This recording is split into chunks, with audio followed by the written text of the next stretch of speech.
There's a moment, late at night, when the house goes quiet, and your phone finally stops buzzing, and you're left there with nothing but your own thoughts, and the weight of everything you've been carrying. You sit on the edge of your bed, and you wonder if anyone really sees you. Not the version of you that shows up to work with a smile. Not the version of you that answers every text and checks in on everyone else first, but the real you. The tired one, the hopeful one, the one who still believes love is possible, even after everything you've walked through. I want to speak to that person tonight. Not to the image you project, but to the quiet soul underneath who has been waiting, praying, and sometimes crying when no one else is around. Because I believe there's a shift happening in your life. Not because I can see your future, but because I've seen how God moves when someone finally starts choosing themselves after years of pouring into people who only took. And maybe that's what brought you here tonight. Not by accident, but by a gentle nudge in your spirit that said, pay attention to this one. This message is for you. So let me ask you something before we go any further. Who have you been holding on to that God has already released?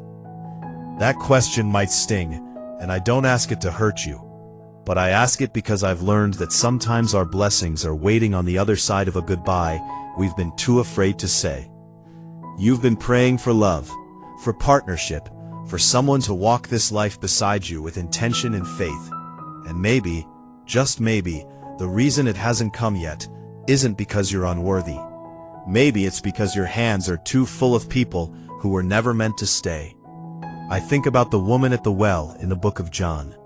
The one who had gone through relationship after relationship and still felt empty inside. He met her where she was, in the middle of the day, at a time when she was trying to avoid everyone else. And he offered her something no man ever had. A love that didn't require her to perform, to beg, or to shrink herself down to be accepted. And what strikes me most about that encounter is not what Jesus gave her, but what she had to leave behind to receive it. She left her water jar at the well.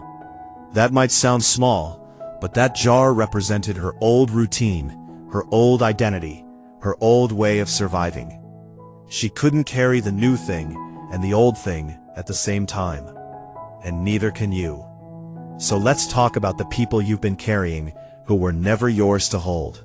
The first one is the person who makes you feel like you're never quite enough. You know who I'm talking about. The one who always has something to say about your choices, your weight, your career, your timeline for life, as if your existence is a project they've been assigned to fix.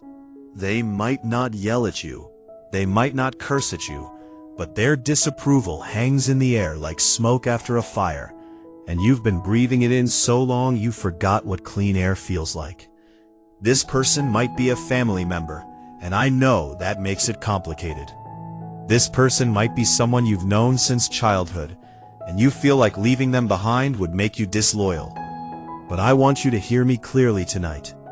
Loyalty to someone who constantly diminishes your spirit is not faithfulness. It's self-abandonment dressed up in religious clothing. The Apostle Paul wrote to the Corinthians that love does not dishonor others. It is not self-seeking. It keeps no record of wrongs.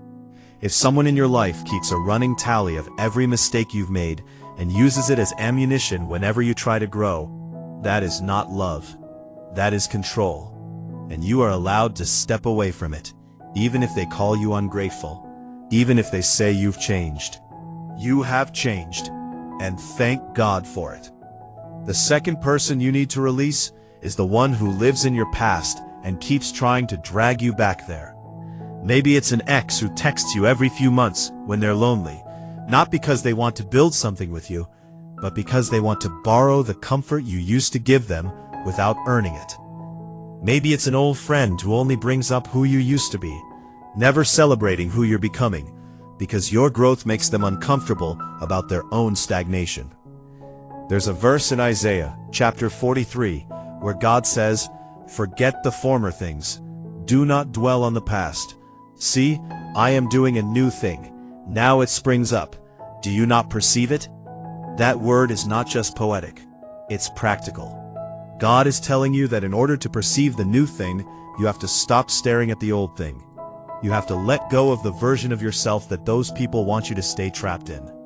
And this doesn't require a dramatic confrontation. Sometimes, release is quiet. Sometimes it's simply not responding to the message that comes at 2 in the morning from someone who only remembers you exist when they're running low on attention. You don't owe anyone access to the new season God is building for you. The third person, and this one might be the hardest to recognize, is the one who needs you, but never feeds you. You've become their therapist, their advisor, their emergency contact, their first call when things fall apart. And maybe that felt like purpose for a while. Maybe you told yourself that being needed was the same as being loved. But somewhere along the way, the relationship became a one-way street.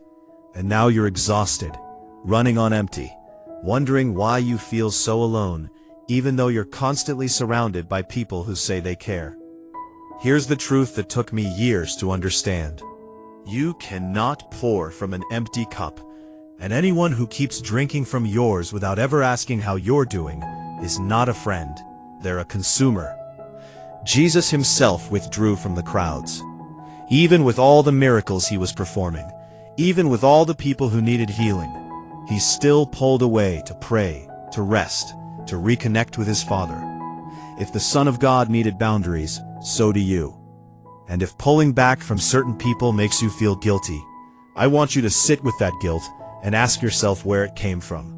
Because guilt that stops you from protecting your peace is not from God. It's from a world that taught you your only value is in what you can give. But you are more than a resource to be used up.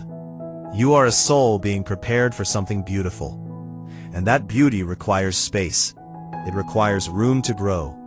It requires letting go of those who have made you feel like a servant in their story, instead of a partner in your own. Now, the fourth person might surprise you, because this one isn't cruel or draining in obvious ways. This is the person who simply doesn't believe in your future. They're pleasant enough. They show up to the birthday dinners and send the occasional supportive text. But when you share your dreams with them, there's a hesitation in their voice, a subtle skepticism behind their smile.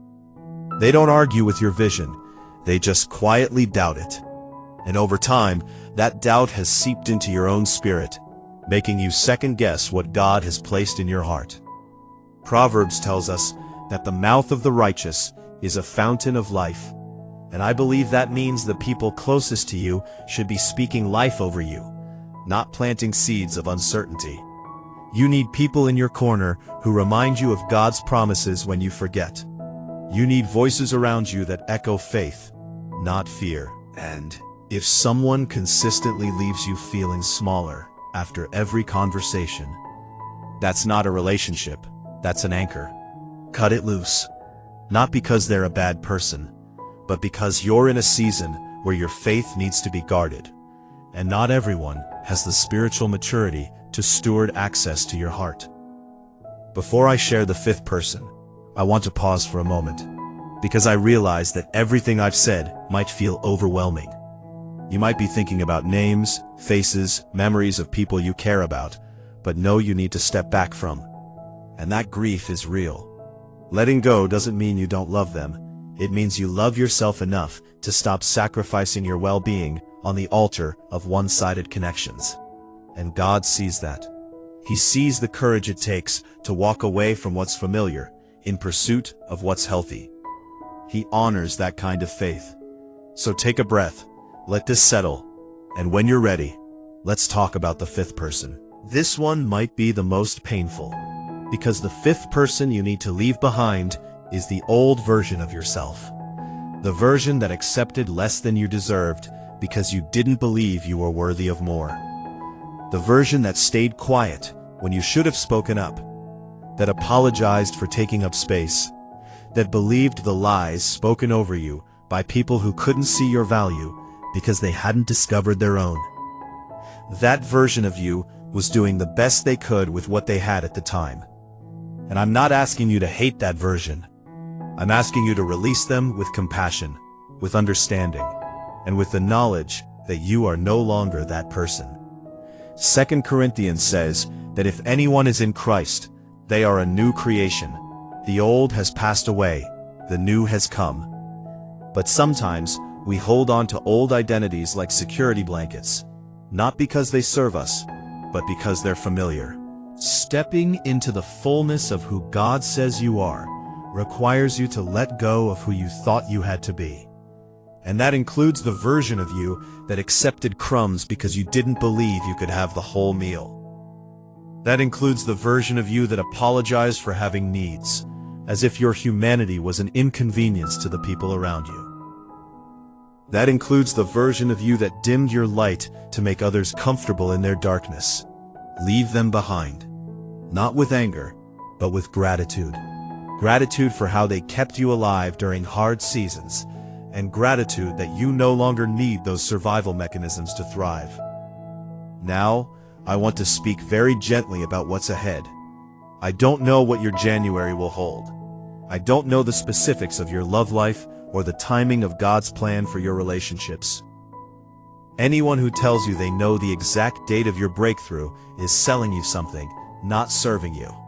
When you clear your life of connections that drain you, when you stop performing for people who will never applaud your growth, when you finally say no to the patterns that kept you stuck in cycles of disappointment, something shifts.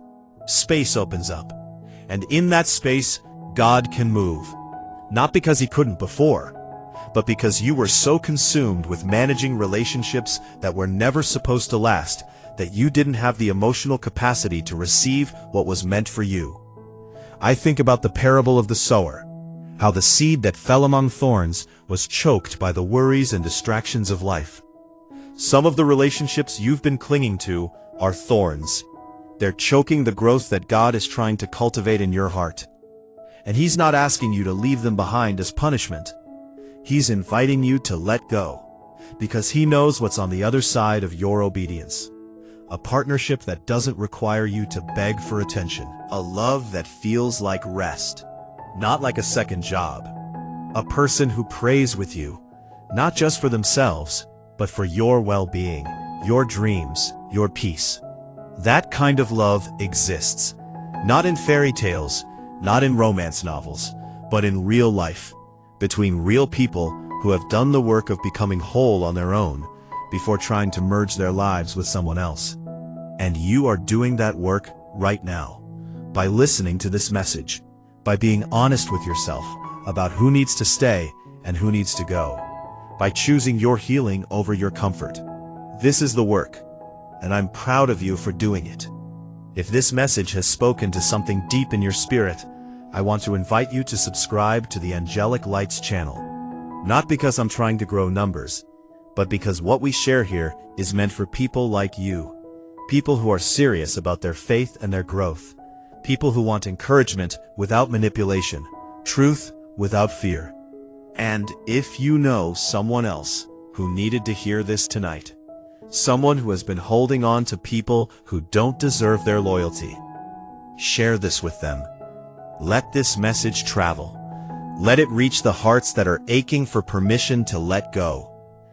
As we close, I want to leave you with something to carry into the coming days. You are not too much, and you are not too little. You are exactly the kind of person that God delights in. Not because you're perfect, but because you're willing. Willing to change, willing to trust, willing to believe that your story is not over, that your best chapters are still being written, that the love you've been longing for is closer than you think. Romans tells us that suffering produces perseverance. Perseverance produces character, and character produces hope. A hope that does not disappoint. You've been in the suffering. You've been building the perseverance. Your character has been refined through every heartbreak, every betrayal, every lonely night when you wondered if anyone would ever truly see you. And now, hope is rising. Not the naive hope that ignores reality, but the mature hope that says, I've been through too much to give up now, and I serve a God who wastes nothing. Your pain was not wasted. Your waiting was not wasted.